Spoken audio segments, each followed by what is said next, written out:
কে প্রশ্ন করে আমরা কোথায় যাব?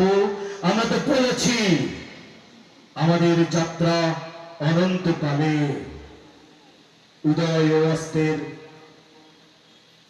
উদয় আমাদের যাত্রা অনন্তকালে, উদয় ও অস্তের ক্রান্তি আমাদের কোনো দিনই নিহত করতে পারেনি। আমাদের দেহ ক্ষত বিক্ষত, আমাদের রক্ত সবুজ হয়ে উঠেছিল তার প্রান্তর।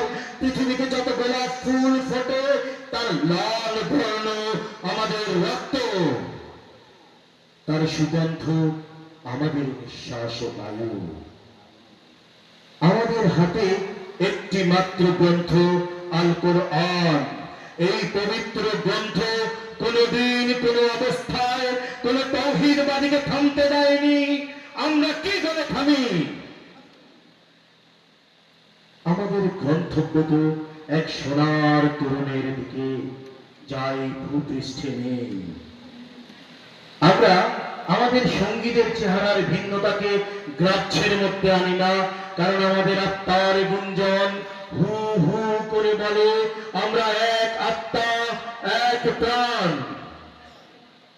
শহীদের চেহারার কোনো ভিন্নতা নেই, শহীদের চেহারার কোনো ভিন্নতা নেই। আমরা তো শাহাদাতের জন্যই মায়ের উদর থেকে এই পৃথিবীতে পা রেখেছি। কেউ পাথরে, কেউ তাঁবুর ছায়ায়, কেউ মরুভূমির উষ্ণ বালু কিংবা সবুজ কোনো ঘাসের দেশে।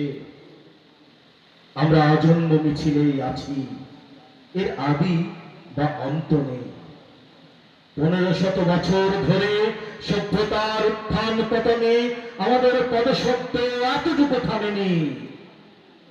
আমাদের কত সাথীকে আমরা এই ভূপৃষ্ঠের কন্দরে কন্দরে রেখে এসেছি। তাদের কবরে ভবিষ্যতের গুঞ্জন একদিন মধুমক্ষিকার মতো গুঞ্জন তুলবে। আমরা জানি আমাদের ভয় দেখিয়ে শয়তান নিজেই অন্ধকারে পালিয়ে যায়। আমরা জানি আমাদের ভয় দেখিয়ে শয়তান নিজেই অন্ধকারে পালিয়ে যায়। আমাদের মুখবয়বে আগামী উষার উদয়কালের নরম আলোর ঝলকানি। আমাদের মিছিল ভয় ও ধ্বংসের মধ্যে বিশ্রাম নেয়নি, নেবে না। আমাদের পতাকায় কালেমা তাইয়্যিবা, আমাদের পতাকায় কালেমা তাইয়্যিবা। আমাদের এই